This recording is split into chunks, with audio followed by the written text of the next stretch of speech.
Eh bien, en ce qui concerne le coronavirus qui hante en ce moment le monde entier, même Israël inclus, si on peut dire, il y a quand même des messages importants qu'il faudrait intérioriser, qu'il faudrait comprendre.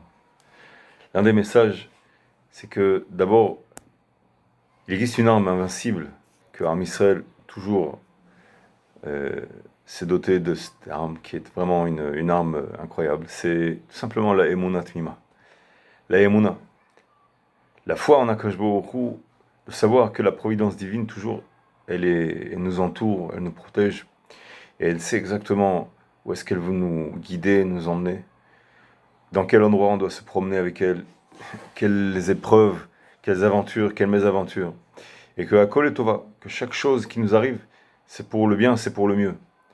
On pourrait dire, c'est pour le bien, d'accord, mais il y en a qui pourraient dire, ok, ce sera pour le bien, mais qui me dit que le bien, il sera avec moi inclus dedans? Peut-être que je vais être sacrifié dans cette histoire-là, et le bien, globalement, généralement, il sera bien, mais moi, où est-ce que je suis dans cette histoire? Eh bien non. Le bien, c'est Akol et Tova, c'est inclus moi dedans, inclus chacun d'entre nous dedans. C'est-à-dire Akol et Tova, moi personnellement, pour mon compte personnel aussi, pas seulement le compte général. De cette manière, on pose la question, on se dit, et si quelqu'un vient, fait du mal à son prochain, et on dit, bon, bah, c'est normal, il y a le libre arbitre. Celui qui veut faire du mal, il peut faire du mal. Et la victime, elle se dit, bon, d'accord, c'est bien beau tout ça. Mais moi, dans cette histoire-là, est-ce que je suis fautif qu'il a le libre arbitre, lui? S'il a le libre arbitre, ça, je suis content pour lui. Mais moi, dans cette histoire-là, qu'est-ce que j'ai à voir avec son libre arbitre à lui? Pourquoi est-ce que je devrais payer pour son libre arbitre? Moi aussi, j'ai une vie à moi. Moi aussi, j'ai mon libre arbitre. Je choisis de faire le bien. Je choisis d'être du côté du bien. Qu'est-ce que j'ai à faire être victime de quelqu'un qui fait mauvais usage de son libre arbitre? Non, c'est pas comme ça qu'il faut regarder le film.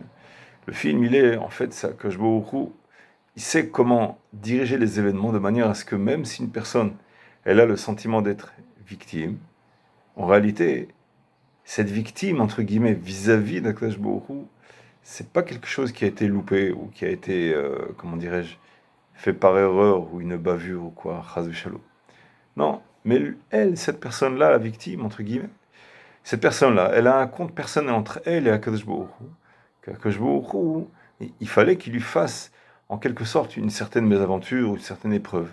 Et Akadosh Baruch Hu, il recherche quelqu'un qui se porte volontaire, entre guillemets, par son libre arbitre à lui, de manière à ce elle va le faire intervenir dans le destin de la victime, entre guillemets. Et cette victime, elle voit une personne qui a un libre arbitre et qui vient et qui choisit de lui faire du mal. Qu'est-ce que je suis fautif de cette histoire-là? En réalité, non. Akol et Tova, Akadosh Baruch Hu, c'est ce qu'il fait. Il vient, il fait pénétrer cette personne-là avec son libre arbitre et son mauvais usage du libre arbitre, afin de mettre à l'épreuve la victime, ou de l'éprouver, de lui faire une certaine peine, une certaine frousse parfois, qui se termine très bien, mais la frousse, c'est pas toujours facile. Donc, de toute façon, le compte, il est toujours net. Le compte entre la victime et Akadosh Baruch Hu, il est toujours complètement réglo, il est toujours complètement parfaitement maîtrisé par Akadosh Baruch Hu. D'un autre côté, chaque personne qui choisit de faire du mal, ça c'est son compte personnel, elle devra le payer plus tard.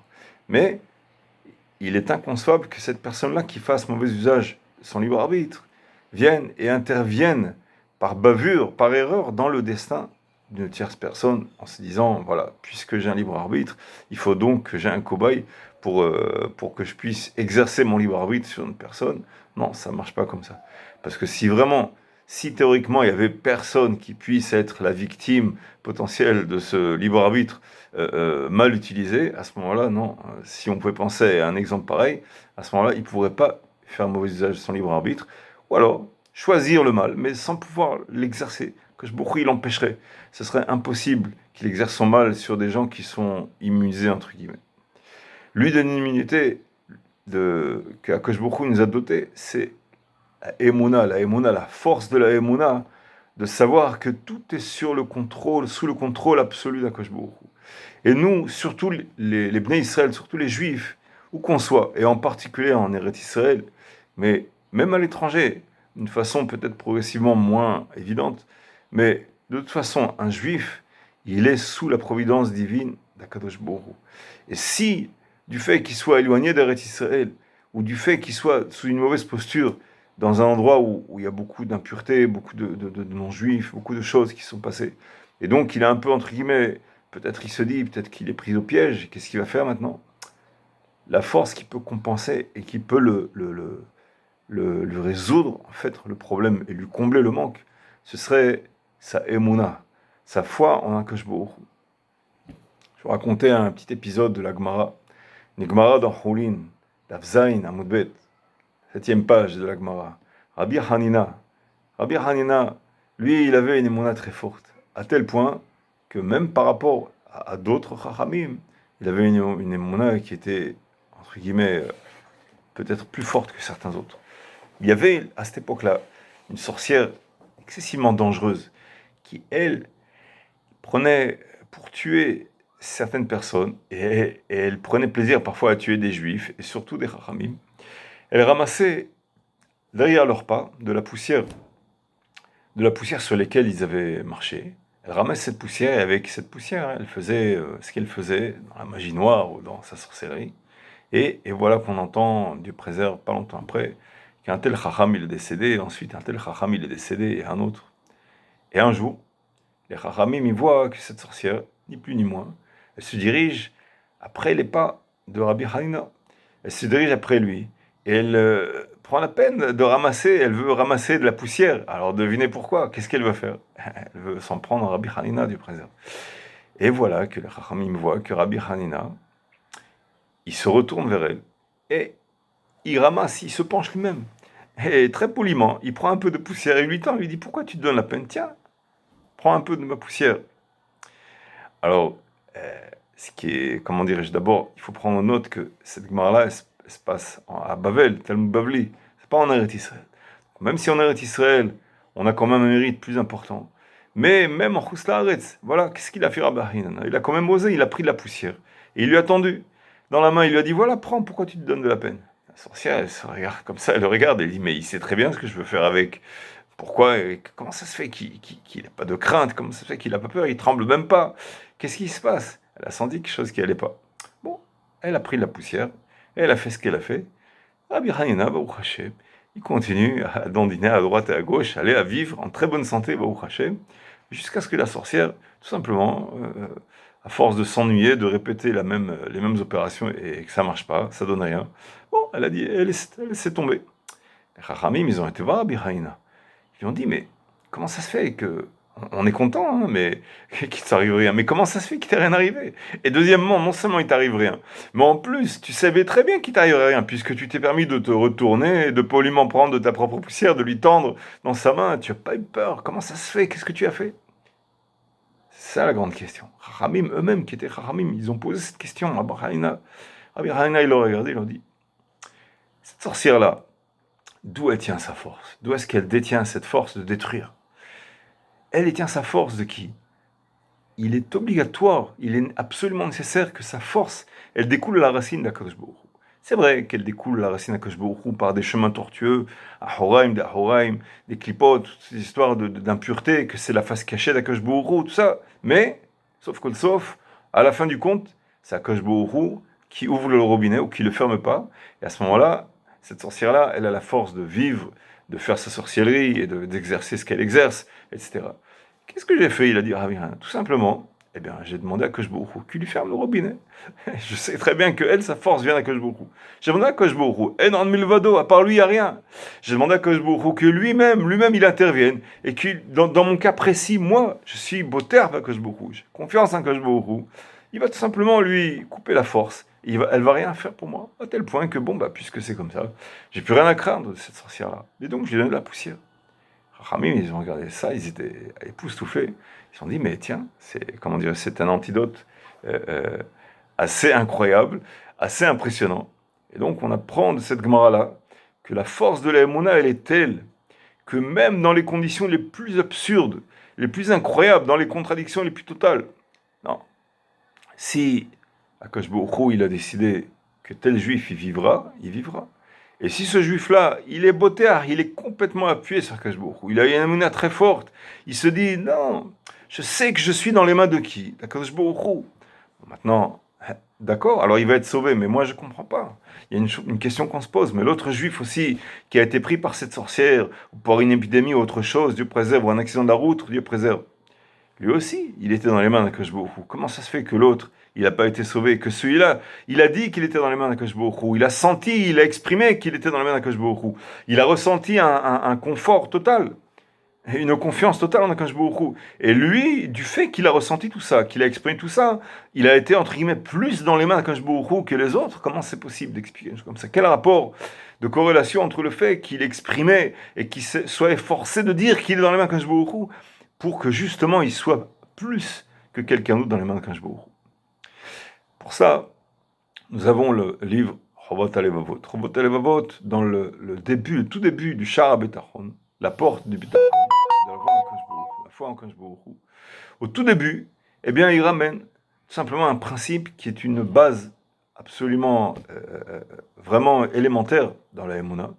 C'est que Akash Baruch Hu, c'est vrai qu'il supervise et surveille absolument tout, et surtout en ce qui concerne Israël, c'est une surveillance qui est divine et très très détaillée, très proche.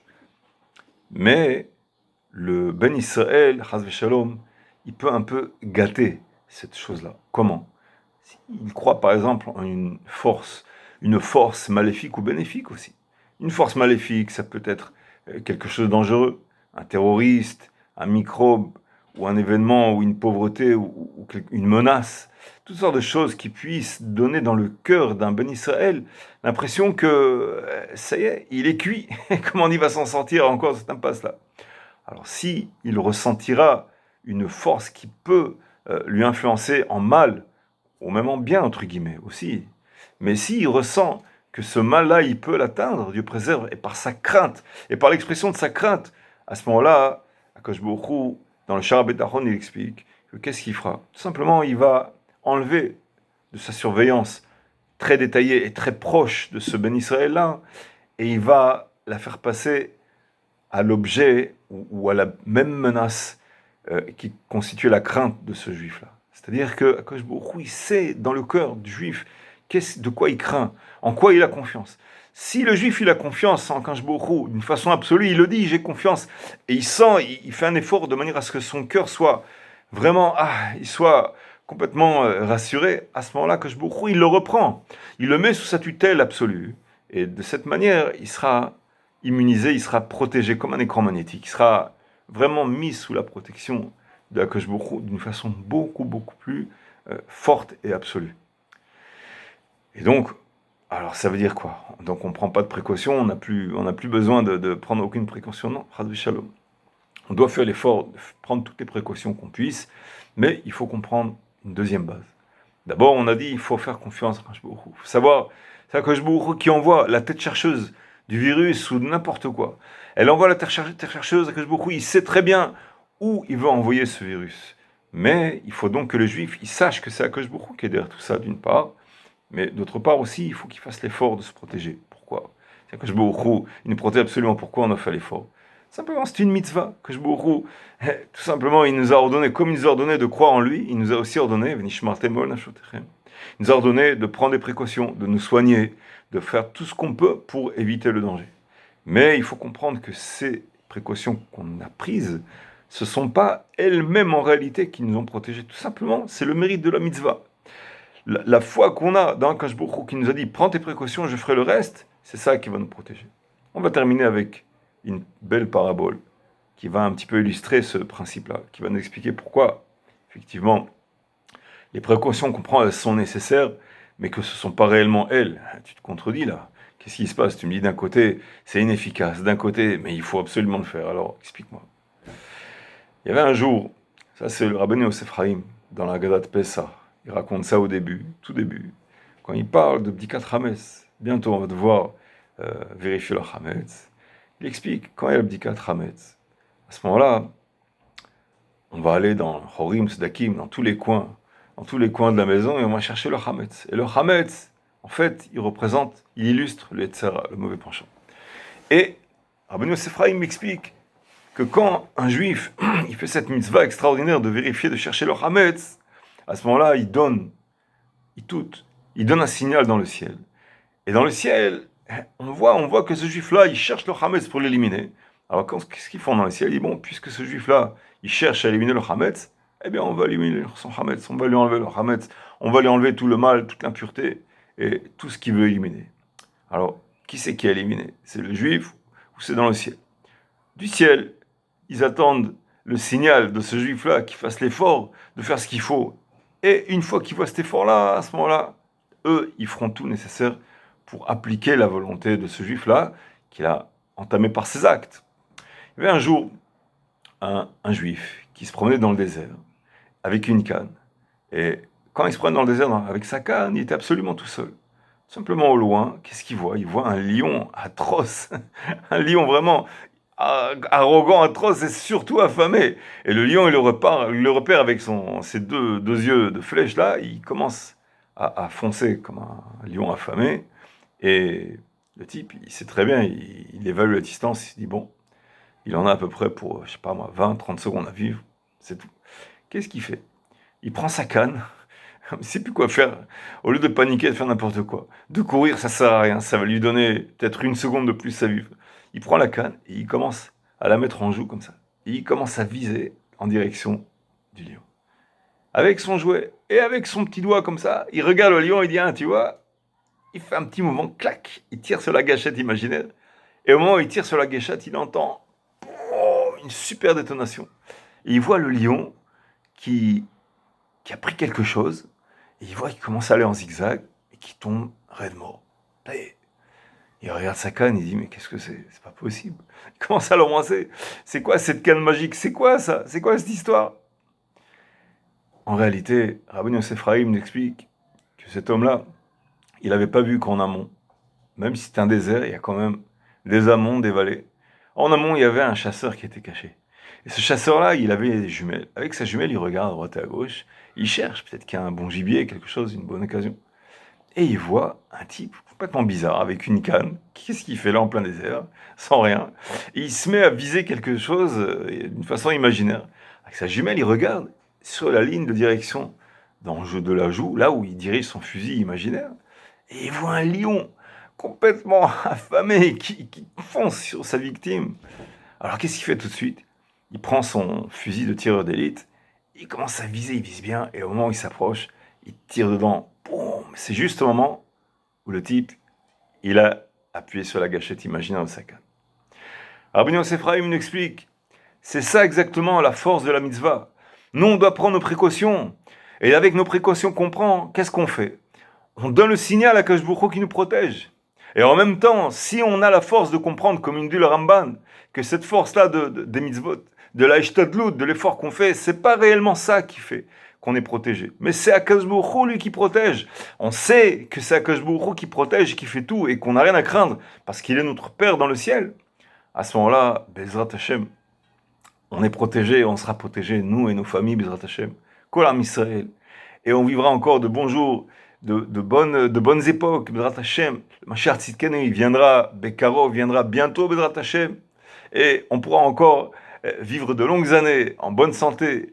Et on pourra faire encore des tonnes et des tonnes de mitzvot, Bezrat Hashem Yitbarach Yeratzon. Que cette plaie, cette épidémie s'éloigne, surtout dans Israël. Il faut prier pour nous, il faut prier aussi pour le monde entier.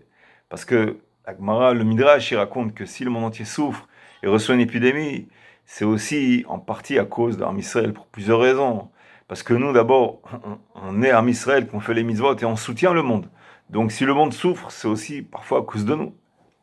Et aussi parce que si à cause de parfois Dieu préserve, il veut éprouver ou, comment dirais-je, Dieu préserve, parfois punir certaines personnes, alors Akadosh Baruch Hu, il craint que s'il ne punissait que les Juifs, parce qu'il n'y a qu'eux réellement qui méritent d'être corrigés, d'être montés, descendus, réparés, etc. À ce moment-là, il craint que les goïms, ils verraient qu'ils ne sont jamais atteints. Ils diraient, qu'est-ce que c'est que ce peuple-là? Il est plein de maladies, plein de pustules, qu'est-ce que c'est que ça? Donc qu'est-ce qu'il fait Akadosh Baruch Hu? En notre honneur, tout simplement, il envoie des épidémies sur les goïms aussi. Et donc, quand on voit qu'il y a des épidémies sur les goïms, on doit se méfier que peut-être c'est un signal pour montrer une allusion, que peut-être que dans un certain temps, Dieu préserve. Nous aussi, on devrait passer certaines épreuves. Donc on doit prier aussi pour que le monde entier soit en paix. que le monde entier il soit vraiment en bonne santé, B'ezrat Hashem, qu'ils ont des bonnes intentions vis-à-vis de Ham Israël, et que Shar Tzidkenu Yavo Bekarov, et que tout se passe bien, B'ezrat Hashem Barach. Chag Sameach.